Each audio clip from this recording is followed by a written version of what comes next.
Time check for you, 12 hours 6. My name is Amrita Koshal, and it is now time for your main newscast in detail. Guyana's total debt is 2 times national earnings. Guyana last year collected some $230.4 billion in current revenues, but with its total public debt figure standing at some $415.2 billion, it would mean the country last year earned as a nation half the amount it owes. This startling revelation was laid bare in the Auditor General's report for the fiscal year 2020, made public when the National Assembly met on Monday last. The Auditor General outlined that the total public debt stood at $415.153 billion at the end of 2020. This compared with the sum of $388.5 billion at the end of 2019, representing an increase of $26.7 billion. It was noted that during 2015 to 2020, the total public debt increased by $63.1 billion, or by 17.92%. Public debt in 2015 stood at some $352.1 billion, which has since moved to $415.2 billion last year.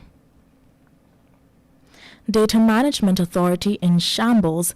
AG says systems are weak and information for COVID-19 voucher program can be altered, corrupted, or destroyed. Following his completion of a comprehensive performance audit on the COVID-19 Pandemic Assistance Voucher Program for the period March to September 2020, Auditor General Deodat Sharma found several red flags with some of the agencies that were central to the execution as well as the preservation of the integrity of the program. Sharma noted that NDMA was responsible for assessing applications for vouchers valued between $25,000 and $32,000 in accordance with approved criteria established in the COVID-19 Pandemic Assistance Guidelines to ensure only eligible individuals received assistance. Sharma stated, however, that NDMA did not have adequate input controls to prevent inaccurate, incomplete, or invalid data from being entered into the system.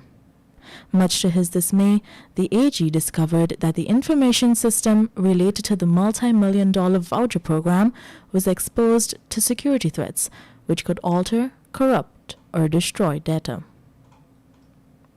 Permanent Secretary caught collecting bribe will finally be charged. Permanent Secretary attached to the Ministry of Armenian Affairs, Sharon Hicks, who was reportedly caught red-handed collecting a bribe more than 2 months ago, will finally be charged. This was disclosed by Crime Chief Wendell Blanham. He said that the case file was returned from the DPP chambers on Wednesday with advice that Hicks be charged with corrupt transaction with an agent. Blanham added that Hicks will appear in court to face the charge at the earliest opportunity. Hicks was caught on October 7th during a police sting operation collecting $200,000 as a kickback from a security services contractor. Investigators had learned the PS had a deal with the previous owner of the company. The deal was that in order to receive contracts, he must pay her $200,000 every month. And we now tell you that the government seeks $4 billion to pay GPL, says money represents arrears by ministries and their departments. Despite the fact that some $2 billion was allocated in Budget 2021 to pay for electricity charges to GPL, the government is seeking an additional $4 billion from the contingency fund. This time it says to clear arrears owed to that company by state agencies. This request comes just a week after GPL announced that it was broke. Opposition leader Joseph Harman flagged the request, citing that the amount is a 329% increase from what was paid to the company in 2019. Harman pointed out that since the government is requesting more monies, he would like to know the exact sum of the arrears owed to the state-owned GPL. President Ali said that all commanders of the Guyana Police Force must pursue a first degree, and those who already have one will be encouraged to do their masters. He said the government will pay for their studies. President Ali pointed out that of 250 ranks who will be receiving awards this year for their exceptional performance, the top 50 will be given the same educational opportunities. The president explained that it is important for the GPF to be abreast with the government's developmental agenda, which will guide their own policing strategies. He said that those who fail to get on board will be left behind. Time check for you, 12 hours 11. We will return with more news for you shortly after the break.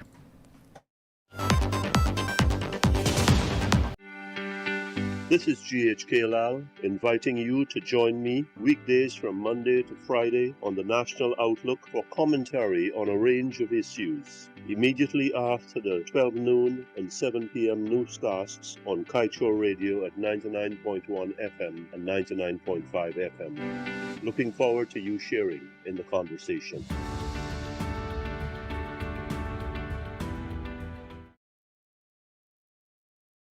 Guyana is now a full-fledged oil-producing nation. But how much do you know about this valuable yet finite resource? On our radio program, Guyana's Oil and You, we strike at the heart of every issue with informed views and credible data. The time is now for you to arm yourself with insightful knowledge on your oil wealth.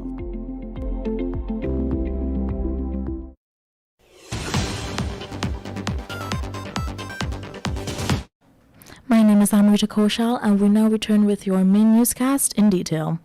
We now tell you that Empatap on Tuesday opened 10 bids from companies interested in procuring tablets for the Ministry of Public Service. The tablets, according to the ministry, are to facilitate online learning through the Goal 20,000 Scholarships Program. Director of Goal, Professor Jacob Opade, said that they are looking to procure 450 tablets for awardees, mainly for those in the hinterland regions. He noted that these students, even though awarded a scholarship, are unable to access their education because of the lack of resources for the online classes. In other stories, we now tell you that a minibus tout was murdered during row on the East Coast Minibus Park. Suspect surrenders to police.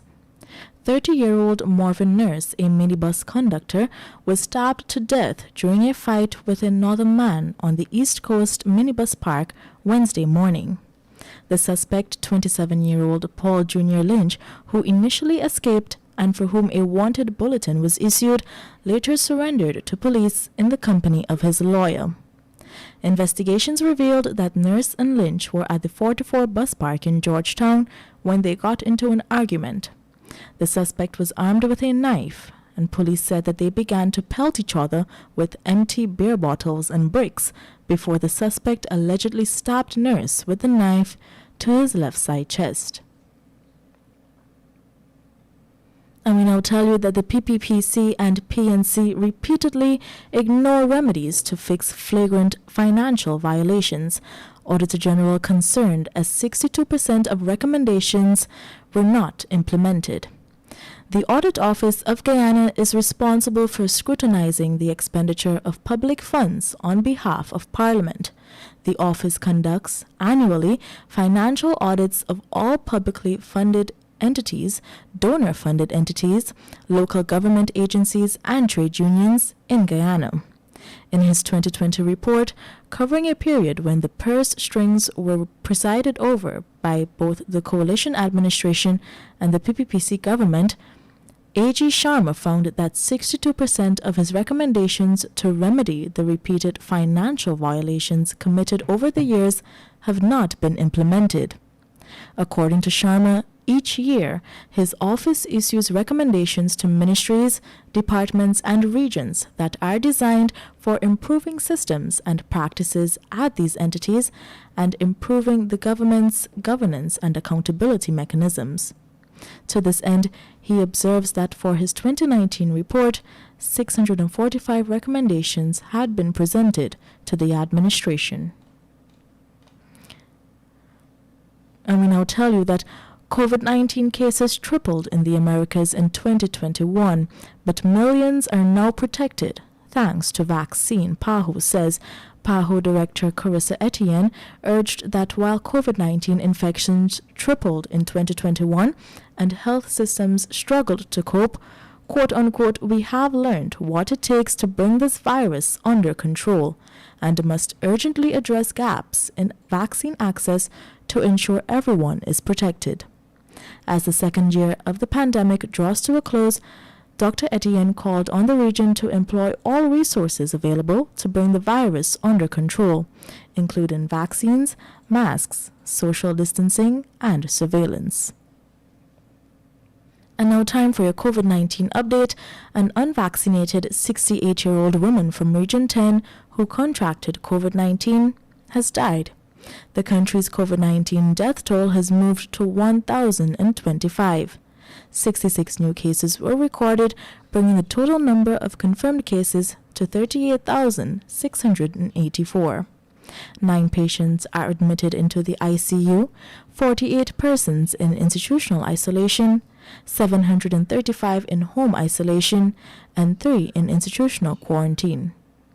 To date, a total of 36,867 persons have recovered. We now turn your attention to page 7 of the Kaieteur News, dedicated to being blunt. One observant Guyanese call what Guyana has today an oil hustle. When there is a hustle in motion, it means there are oil hustlers around.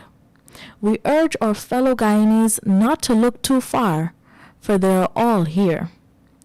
Foreign oil hustlers, local political oil hustlers, private sector oil hustlers.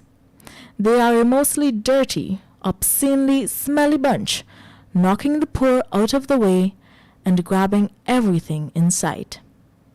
My name is Amrita Koshal. Time check for you, 12 hours 18, and thank you for joining us for your main newscast in detail right here on Kaieteur Radio.